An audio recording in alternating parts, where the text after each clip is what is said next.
Hey everybody, this is Glenn Greenwald, and I wanted to discuss with you what happened yesterday. As some of you might know, I was involved in a little tiny controversy, specifically in the form of having my name trend on Twitter for most of the day yesterday into the early hours of this morning, primarily because I was being widely accused by much of liberal media Twitter and liberal Twitter and even large sectors of left-wing Twitter of being a transphobe, of being guilty of biphobia, and even some accusations of misogyny just sort of tossed in for good measure. And I wanted to discuss the controversy and the reaction to it with my subscribers, but probably will open the video publicly as well, since it ended up being a public controversy.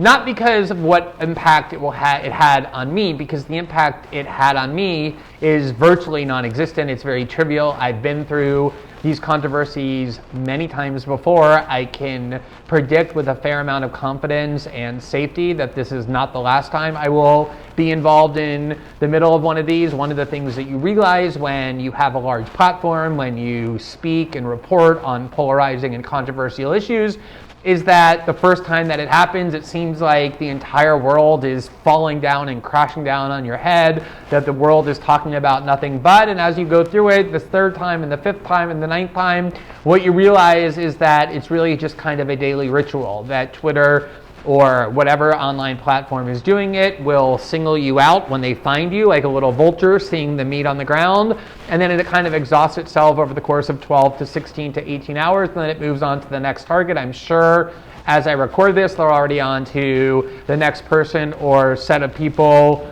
on whom they're, as a group or a herd, swarming. And when you have a platform like I have, one that's independent, one that's established and large, and have a body of work where you and your ideas are understood within the context of this long body of work rather than this one incident, you don't really have any actual harm. It's not fun to have large numbers of people accusing you of harboring serious bigotry that they never previously detected, to the point that your name actually trends on Twitter. It's not like it's pleasant or enjoyable or entertaining, but ultimately, it doesn't really have an effect on people like myself, who have been able to manage and forge an independent platform where I can speak freely without having to constantly aggrandize or please any particular faction, such as the hegemonic liberal media. But for most people, this kind of pile-on, this kind of swarming can destroy their lives. It can destroy their reputations. It can destroy their careers. It has gotten people fired who weren't even in the public eye.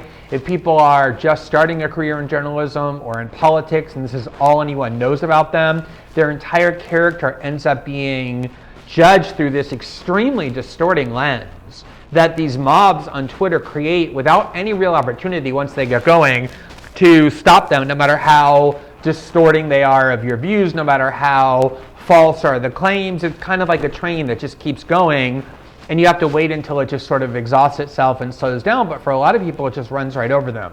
So I really think that it's worth addressing, principally for that reason.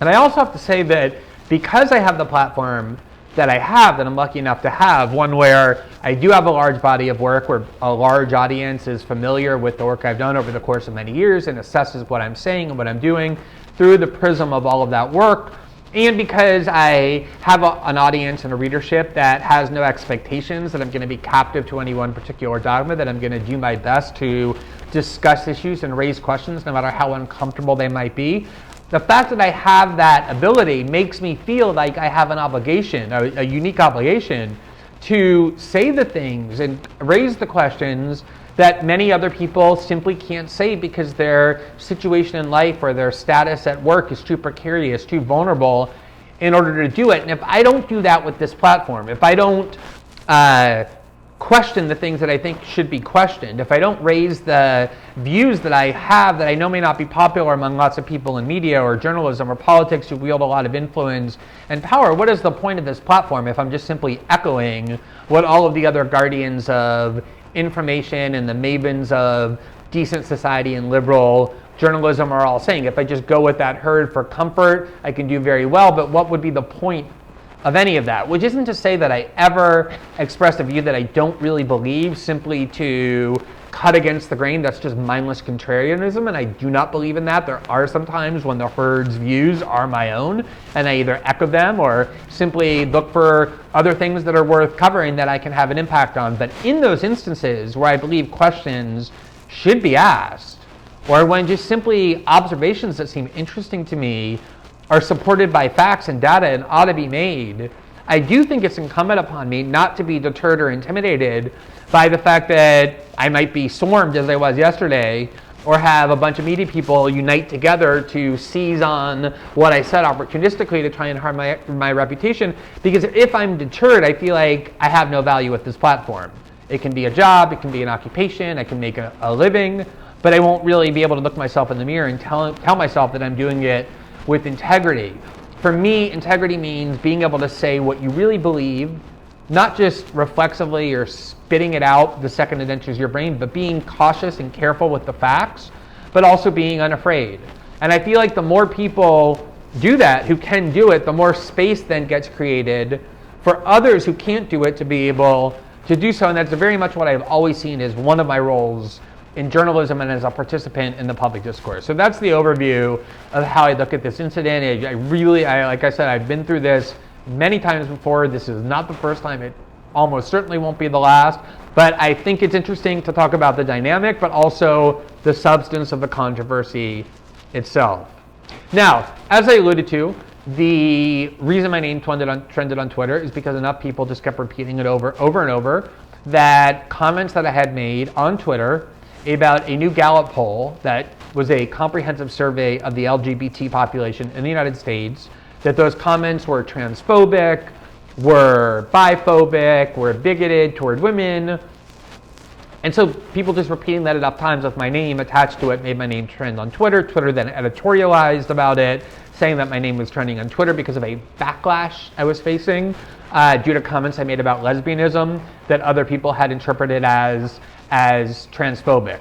So I just want to address the substance of it because I think it's important to do. But before I get to the substance of what I actually said, let me just make very clear what my views are on the issue of trans rights. And this is not something I'm inventing now to say in response to the controversy. I would never affirm beliefs that I don't actually hold in order to placate an angry mob. I'd rather have that angry mob continue to attack me than bear false witness against my own convictions. You can find me saying this in multiple venues over the course of many years. It's just actually what I think, and I know many of you are not going to agree with it, but I'm nonetheless going to tell you exactly what I think.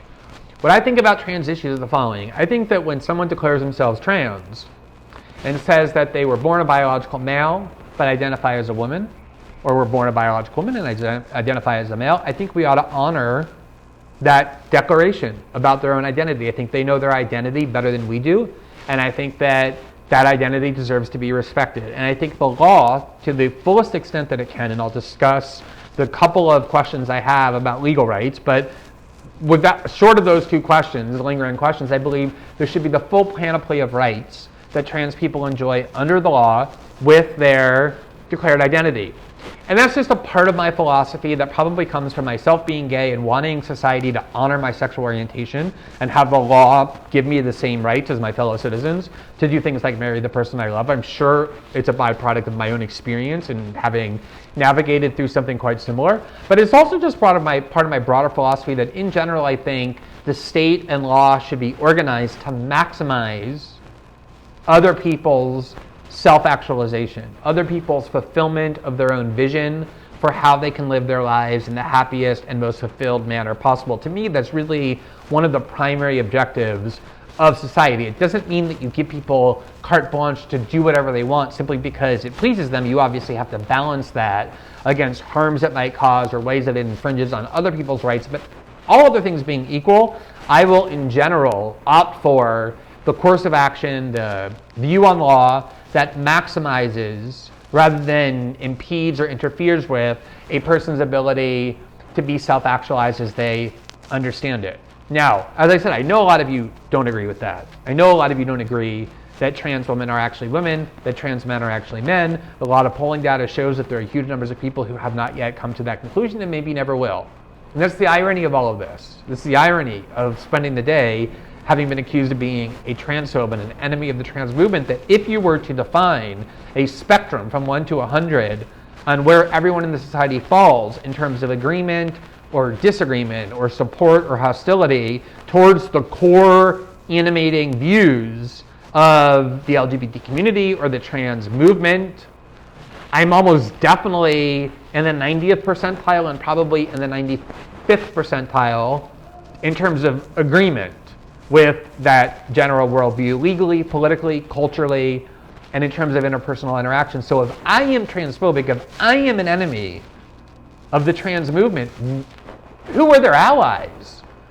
And that's one of the things I find so bizarre about a lot of left-wing movements in particular is, having been somebody who worked for a long time on the cause of gay equality in the 80s when there was the advent of Ronald Reagan and the moral majority, when homosexuality was never discussed except in the context of its connection to a horrific and frightening, terrorizing, deadly epidemic, the AIDS epidemic. As somebody who navigated through that and then worked on trying to change societal perceptions to be aligned with what I thought it should be, which is that sexual orientation is a benign characteristic and that citizens should be treated equally when it comes to it. One should not be favored over the other. What I would often do, and what almost every activist I knew on that cause always sought to do, was to try and engage people who thought differently, because that was the way that you change minds. And ultimately, I think that is why the gay and lesbian movement succeeded, is because enough people came out and said, hi, we're your neighbor, we're your teacher of your children, we're your favorite teacher from childhood, we're your brother, we're your parent, we're your child, we're your cousin, we're your uncle and aunt, and we're gay, and if you are just uncomfortable like that, let's have a conversation, which is what broke down the barriers and the demonization and made it very difficult to continue to demonize people, that we engaged with those who had views that were hostile toward us. That was what propelled the movement. We sought to convert enemies into allies. And so often, what a lot of left-wing movements do is the reverse. You can say to them, I'm your ally, I'm your supporter in almost all, if not all, of what you're trying to achieve. I believe in the core principles. And the second you deviate even slightly from their rhetoric, not even necessarily from the substance, just a wrong syllable or word, they will insist, no, you are not our ally, you are our enemy. You are our enemy. They look for ways to decrease the support they have rather than maximizing the support they have. Or another way of saying that is they'll regard you as a supporter only if you submit completely and uncritically to the full panoply of dogma that they insist upon. There's no gradations. There's no bringing people along or engaging them or saying, well, I'm glad that you believe this 70% of what we think. Now let me talk to you about why the other 30% is something that you ought to change your mind about too. It's instant declaration and villainization and demonization as their enemy, which is why I, despite those views I just laid out, which I genuinely believe, and I think most people know that I would not affirm them if I didn't believe them, despite having those views, was nonetheless repeatedly accused of being a TERF, which is a trans radical, a trans exclusionary radical feminist. I don't think anyone can call me a radical feminist, but even the concept of trans exclusionary, from where do I seek to exclude trans people? From what legal right or societal sector do I seek to exclude? None. And yet that term just gets applied by a mob that ceases to think critically or independently. A lot of it is opportunistic, as I said, people who just are resentful toward you, who want to harm your reputation for completely independent reasons, and seize on LGBT causes like it's a little football or a little plaything like they do with race and misogyny and a whole variety of other causes. So those are my views. Those are actually my views. Those are my long-stated views, and I'm not going to change them because I'm unjustly vilified by this movement. So let's talk about what I actually said, because I find it so fascinating that what I said, which to me seems very benign, caused so much tumult, so much anger and indignation. That is still pouring into my email box and everywhere else that I reside online. So, as I said, the whole controversy was initiated by a genuinely fascinating new survey, a deep dive survey of the LGBT population by Gallup, one of the most prestigious, if not the most prestigious, polling firms in the country, and it revealed incredibly significant and rapid and consequential changes, radical changes in the society in the United States among the US population that I find fascinating. And the first tweet that I wrote a series, a total of 5 tweets, I believe. The first one said nothing other than there's this new fascinating poll showing trends in the LGBT population in the United States. These changes are important and they're significant, and we ought to be very dedicated to studying them, to understanding their causes. We don't know why these changes are happening, but we should, because we should know how society is functioning and why, especially when changes are occurring that are very consequential and very radical. Even if they're extremely positive changes, we ought to understand what it is about them that is causing these changes to take place in the society in which we live, because it affects all of us. So that was the first obviously benign tweet that I made. And then I went on to observe 3 data points within the polling that I found very interesting. And this is where the problems began, with each of the 3, I think, escalating one by one. So the first point that is so interesting is that there is nothing short of an explosion in the number of Americans who now identify as LGBT, meaning lesbian, gay, bisexual, or trans. And there's another category that was called other that some people identified with. Maybe those people are non-binary, and that's not part of the 4 categories as they understand them. Maybe it's just this vague amorphous term queer that has emerged that people claim, even though no one really knows what it means, but probably some people chose this other category. But mostly it was a huge explosion in LGBT population. When I say huge explosion, this is what I mean. For Gen X, which is my generation, I'm very young Gen X, but nonetheless Gen X, a total of roughly 4% of the Gen X population, people born from 1965 to 1980. Let me amend that, I'm actually an old Gen Xer. So from 1965 to 1980, people who were born in those years, roughly 4% identify as LGBT. From Gen X to Gen Z is people born from 1997 to 2002, so the most recent adult generation. More than 17%, almost 1 in 5, from 4% in Gen X, skipping over the one generation, millennial, to Gen Z, 1 in 5 almost, 17%, over 70% identify as LGBT. It's a 4-fold increase in a very short period of time. That is unbelievable. Of course we ought to be asking why that happened. Now here's what's really notable about that, is that that increase is due overwhelmingly to an increased identification in 2 of the 4 LGBT categories. A huge explosion in the number of people who identify as bisexual, and a huge explosion, even bigger, in the number of people who identify as transgender. The lesbian and gay increases are very small, pretty much what you would expect given increased societal acceptance. So 0.7% of Gen Xers identify as lesbian, 1.4% of Gen Zs identify as lesbian. It's basically doubled from 0.7 to 1.4, a pretty mild increase. Gay is even a little bit less, 1.2% of Gen Xers identify as being gay men, 2.1% of Gen Z, so slightly less than half. That's the increase in lesbian and gay. Obviously that doesn't account for a 4-fold increase. What really has exploded are the percentages of people identifying as bisexual. So from Gen X, you have 1.8% of people identifying as bisexual, and in Gen Z, 11.5%. It is an increase of 7 times the number. 7 times the number in that short time. The trans increase is even starker. Only 0.2% of Gen Xers identified as trans.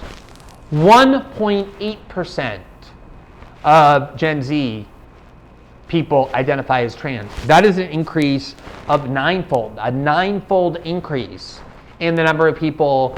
So you not only have a huge explosion in the number of people identifying as LGBT in general, almost 1 out of 5 of this latest generation, 1 out of 5. But the percentage is that increase is due almost entirely to a huge increase in the number of people identifying not as gay or lesbian, but as bi and trans.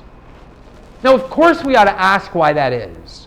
That's fascinating to understand why that has happened. Now, one reason it has happened, assuredly, is because as there's more societal acceptance surrounding LGBTs in general and trans people in particular, more people who previously denied even to themselves that they were lesbian, gay, transsexual, or bisexual are now proudly embracing that identity. And that you would expect as societal acceptance increases for something, people who claim it as their identity increase as well because the stigma decreases and so do people's fears. That's an obviously positive thing that we ought to simply be doing nothing but applauding. It means that people can live their lives freely and openly. The question that I have, though, is whether there are other causes that explain this huge explosion in the number of people claiming to be bi and trans, identifying as bi and trans. I know for a fact there are other causes. How do I know that? How do I know that there are other causes generating this increase? Well, because you can go online and listen to people who have said that they believed and concluded that they were trans. Young people speaking very intelligently and thoughtfully and articulately who concluded that they were trans, who started hormone therapy, who even went through anatomically altering irreversible surgeries to transition, who ultimately realized that they were not in fact trans. They were not in fact trans. And then they entered the phase of what they call detransitioning. And what many of them say, not all, some of them say, I detransitioned because I realized to be trans in the society was just too difficult. But many of them say, I detransitioned because I am not trans. So then the question arises, well, why did you conclude in the first place that you were trans? And many of them say, because the society encourages you to believe that. If you're struggling with a mental illness, so many mental health professionals now will immediately say, oh, well, maybe you're trans and you're 16 or 17 or 18 or 20 and you listen to those suggestions. Of course, you're influenced by them. The culture around you as well, peer pressure is enormous. We all know that who have been teenagers or young adults. And so if you see lots of people claiming bi and trans status or even gay and lesbian status, you may think, well, I probably am that too, or I want to be that too. We have seen lots of cases where white people have gotten caught claiming falsely to be people of color, especially in academic institutions where there is a benefit accorded to someone who can claim that status. We all know, this is the thing you're not supposed to admit, we all know that in certain societal sectors like academia, like journalism, like online culture for young people, being able to say I'm not a straight white male or a straight white female, I'm actually bi, and I have a rainbow flag in my avatar, or I'm trans or non-binary, confers benefits. It means that in arguments, people will say that that person has to be deferred to because they're oppressed or discriminated against in a way that others aren't, that it's a form of privilege to attack. It's a shield. It's a fantastic instrument in a lot of cases. So when you combine this growing acceptance, which can turn into encouragement on the part of mental health professionals and parents and school administrators in certain sectors in the United States, combined with the peer pressure that comes from it being glorified online or in schools or among friend sets, or people who otherwise get misdiagnosed. A lot of people will be told and be led to believe that they're trans. Very well-intentioned people. No one's doing this with malice. And they get influenced to reach a conclusion that isn't actually true, and then they say that. They say, I reached the conclusion that I'm trans, even though I actually wasn't. Now, I know for a fact that that has happened because I've heard people describe their own experience. What I don't know is how significant is that? Is it really that growing societal acceptance is the overwhelming factor in explaining this amazing explosion in the number of people self-identifying as LGBT, and particularly B and T? Or are those other influences as significant, or are there other influences as well that we haven't yet identified? Why would anyone think that it's improper or immoral or bigoted to want to know the answers to those questions.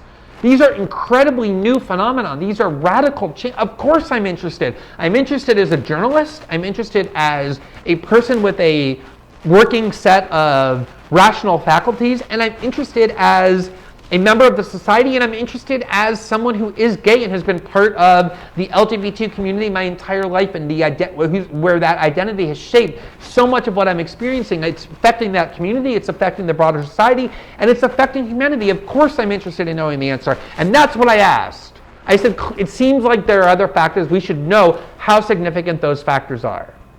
So that was my first point. My second point was this. I find this extremely fascinating as well too, but this also created a lot of animosity. I think this is where the accusations of biphobia, I'm biphobic, came from. They asked the people who identify as bisexual, this big increase in people who identify as bisexual, are you currently in a long-term marriage or a long-term relationship, a marriage or a long-term relationship? And of the people who self-identified as bi, who said yes, they asked them, are you in a relationship with somebody of the opposite sex or somebody of the same sex? Overwhelmingly of the cluster, this huge cluster now of people saying that they're bi, overwhelmingly the people who are in a long-term relationship or a marriage are in one with somebody of the opposite sex, not someone of the same sex. So they're living in a heterosexual appearing relationship, a relationship that appears heterosexual to the outside world, not one like my marriage to a man that is quite obviously gay, and therefore obviously the experience is very, very different. How the society reacts is very, very different. Just to give you these numbers, of bisexual adults who say they're in a marriage or long-term relationship, 17% are married to someone to an opposite sex spouse, and 13% are living with an opposite sex partner. Compared to the number of people who say they're bisexual who are living with or married to someone of the same sex, 1% of bisexuals say they're married to someone of the same sex, compared to 17% who are married to someone of the opposite sex. 17 times more bisexuals are married to someone of the opposite sex than the same sex. And the people living in a long-term domestic partnership, only 2.7% as compared to 13% are in one with a same-sex partner. Why do I think that's so significant? Because obviously the experience of being bisexual and living with an opposite sex spouse or partner is completely different from my experience as a gay man or a lesbian's experience being married to a woman. Completely different. How the society looks at your family, how they react to the person that you've chosen to be with. It's almost hard to find any similarities. And in fact, not only that, but bisexual can span the entire range from somebody who is genuinely attracted 50-50, perfectly down the line to men and women sexually, pure bisexual, somebody is equally attracted and has no real preference, to somebody who has once or twice or a few times kind of experimented, maybe back in college or a little bit after, with bisexuality. They made out with their roommate, or they were inebriated and had sex with someone of the same sex a few times, and it's a perfectly reasonable way to identify if they want as bisexual. But that spectrum is very wide. It's very wide. And we should interrogate whether this big increase in population of people identifying as bisexual are people who are genuinely bisexual, or whether they're saying that they are because of these very limited experiences that don't really shape what their lives are like or how the society responds to them or the legal rights that they have. And again, ask, why is this increase in bisexuality so substantial? Again, is it because of acceptance, or is it because if you're a straight white guy working in liberal left spaces and need a way to say, oh, I'm not really a straight white guy, I'm privileged, I'm going to throw a little rainbow flag in my avatar and put the word bi in there, and now suddenly you're part of an oppressed class, whether that's part of it as well. I want to know that. I don't know the answer. I don't pretend to know the answer, but I do want to know that. That's not biphobic. I'm completely in favor, if a bisexual is married to somebody of the same sex, giving them the full legal rights and treating them with the utmost respect, regardless of where they fall on that bisexual spectrum. How is that biphobic to ask, again, what explains this massive increase, but that is what the basis of that allegation was, that I'm biphobic, because I asked that question and observed that statistical data. Now here's the last problem I created for myself. One of the interesting data points is that although it wasn't true for baby boomers or Gen X, it is now true that for both millennials and Gen Z, that there are more people identifying as transgender than lesbian. More people identifying as transgender than lesbian. Why is that interesting to me? Because I know a lot of lesbians from being a gay man my entire life. And there are a lot of lesbians in journalism and in literature and in activism who have spoken on this issue because they feel like, especially for lesbians, the issue of growing trans population is having an effect on their culture and their community, and so they're speaking out about it. And one of those writers, one of those journalists is Katie Herzog, who wrote an article just about, I guess, 2 months ago, saying that to her, and she gathered data and she interviewed scholars and talked about her impressions being a gay woman her whole life in many different places around the country, that lesbian culture is kind of dying. Lesbian bars are closing, there are much fewer lesbian spaces, and she posited that one reason for that, there's a lot of factors she identified, that because there's more acceptance, gay men and lesbians don't need to go to gay-only spaces. You can go to straight clubs or mixed clubs, and lots of other reasons as well. But one of the factors she posited, hypothesized, asked, was whether there are a large number of girls who 20 years ago would have been looked at, or 30 years ago, as masculine girls, and who probably would have eventually become lesbians, or even, masculine lesbians who take on that identity within the lesbian community, who now instead are being told, or who are concluding, that they're not masculine lesbians, but because they're masculine girls, they must be men. They're transgendered men, and then they go and they transition. And therefore, a lot of people who 30 years ago or 20 years ago were lesbians are now instead trans men.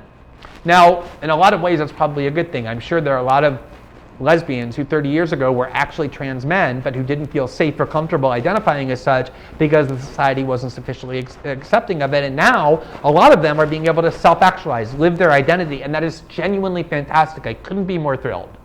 I nonetheless want to know, and so do a lot of lesbians, and so do a lot of gay men, and so do a lot of other people in the society who are not LGBT, but just interested in human behavior and how the society is organizing itself, whether it's almost like a reversion in the progress that feminism has made to say that what it means to be a woman is not being extremely thin and feminine with lipstick and high heels and makeup and long hair, but you can actually be a masculine girl. You can crop your hair, you can be a tomboy, you can wear jeans and sneakers. There's no one way of being a woman. Whether girls who fall outside that traditional concept of being a girl that feminism works so hard and the lesbian movement works so hard to fight against, saying, no, we're women, even though we don't comport to that stereotype, are now being told that, no, if you fall outside of that stereotype, you're probably a trans boy. I don't know the answer to that question, but I want to. And you can find a lot of lesbians online who started the transition process and then stopped, who say that they feel as though they were encouraged. Again, not as a plot or a conspiracy or by ill-intentioned people, by well-intentioned people, believing that they want to do right by their children or their students or their patients, to find what is ailing them, but they're misdiagnosing them, or they're over-diagnosing gender dysphoria with people who don't have it. Of course we should want to know that. Of course we want to know whether the medical field is misdiagnosing or overdiagnosing gender dysphoria and telling people who aren't trans that they are, or encouraging them to think that they are when they're not. Now, the thing people seized on in what I said was that I summarized Katie's article, which I linked to, by saying that there was a disappearance of lesbians. And people said I obviously lied about or misread the data, because as I showed you, the data shows that actually the people identifying as lesbian increased from Gen X to Gen Z from 0.7 to 1.4. And yes, that is true. But it's also true that the increase in lesbianism was far less than the increase of trans and bi people, and we should want to know why. And it's still true that there is a disappearance of lesbian culture for the reasons that Katie identified, which obviously was what I meant, when I was referring to her article, but giving shorthand summaries of it on Twitter, that is due to the fact that there are so many people girls who would have been lesbians 20 years ago who are now instead trans men. And she was asking why, and a lot of other people are asking why, and I'm asking why that is. I want to know what is causing that. Maybe it's all perfect, and we should be celebrating all of it, but maybe it isn't. We know there are at least some people who say that they've been misdiagnosed and wrongly influenced to believe they're trans by a society that encourages it. But is that just like a rare aberration? Or is that happening in larger numbers that explains at least some of the statistical movement? I don't think there's any reasonable way to stigmatize or demonize the asking of that question by claiming that it means anyone who does harbors bigotry or hatred or hostility or transphobia or misogyny. It's just a classic way of trying to shut down debate by destroying the reputations of people who try and participate in it and question dogma rather than swallow, accept, and recite it. Now, as I mentioned, I'm not a full supporter yet of the full trans list of items. There are things that I question. I question at what age someone is capable emotionally and psychologically of doing something as profound as having hormonal therapies, which can be irreversible, or have effects on their mental health, or especially having permanent body-altering surgeries. What is the right age? We ask that question for everything from voting to military service to alcohol consumption to everything else. Why shouldn't we be asking that question of when is someone emotionally capable of making those choices? Is it 10? Is it 13? Is it 16? Is it 18? And there are children, 16 and even 15, getting things like mastectomies, where their breasts are being removed because they say they're trans boys. There are clinics that specialize in it. There are courts that allow it. Is that really an age at which those kind of decisions can be made? Of course, we have not just the right, but the duty to ask that without being accused of being transphobic. I also wonder whether we do have a scientific consensus yet on whether there are protocols that allow trans women who were assigned the male sex at birth to fairly participate in sporting competition alongside cis women. Martina Navratilova was kicked out of LGBT organizations. The tennis star, who was such a pioneer in women's sports, because 2 years ago or a year and a half, she asked that question, what should be required before we allow trans women to participate in sports, and ultimately concluded it's never fair for someone who goes through puberty as a male and develops the muscle mass and all of the hormonal structure of the male body, even if they take hormonal therapies to weaken their body or to turn it into a truly female body to compete with cis females, whether that's really fair. She thinks it's not fair. A lot of people think it's not fair. I don't think it's unfair. I don't think the proof there is that it's unfair, but I also don't think we have a scientific consensus yet on what is required to make it fair, and I want to see that. I'm not somebody who believes that trans women should be banned from professional sports or high school sports. I just think that the scientific consensus has to be extremely clear that it can be done fairly to everybody, and I'm not sure that it's there yet. I have questions about it, and it doesn't make me or anybody else with that question transphobic. And then the other question I have finally is, what does it mean to be non-binary? I see people all the time who claim that status out of nowhere and then who suddenly expect to be treated not just the same as people who have gone through their whole lives as gay men or gay women, but as more oppressed even. There was a New York Times article I found very fascinating from about 3 months ago about how leftists who are born into very rich families and have trust funds are trying to give away their wealth because they feel guilty about having it, which is a perfectly noble thing to do. They often try and find how the wealth was acquired and then give it to the group that they believe was oppressed in order to acquire it. And one of the people who they highlighted was a person named Price Dellenhunt. And the New York Times referred to Price as MX Dellenhunt because Price has claimed non-binary status. Now, what does that mean? They had a picture of Price Dellenhunt, and this is what Price Dellenhunt looks like. Now, I don't question the authenticity of the non-binary identity that Price has said. It's probably hard to be a white, straight male in very leftist spaces, even if you're giving your money away, but especially if you're from a rich family. Saying you're non-binary, being asked to be addressed as, I think it's pronounced Mix, MX, not Mr. or Ms. because you're non-binary, is probably helpful. It's probably true in a lot of cases, I have no doubt about that. But what does it mean for this person to claim they're non-binary when they go through life looking like that and being from a rich family? What are the experiences that they encounter, the oppression that they experience that competes with or compares to or sits next to somebody who is born gay and lesbian and goes through their whole life navigating all of those oppressions?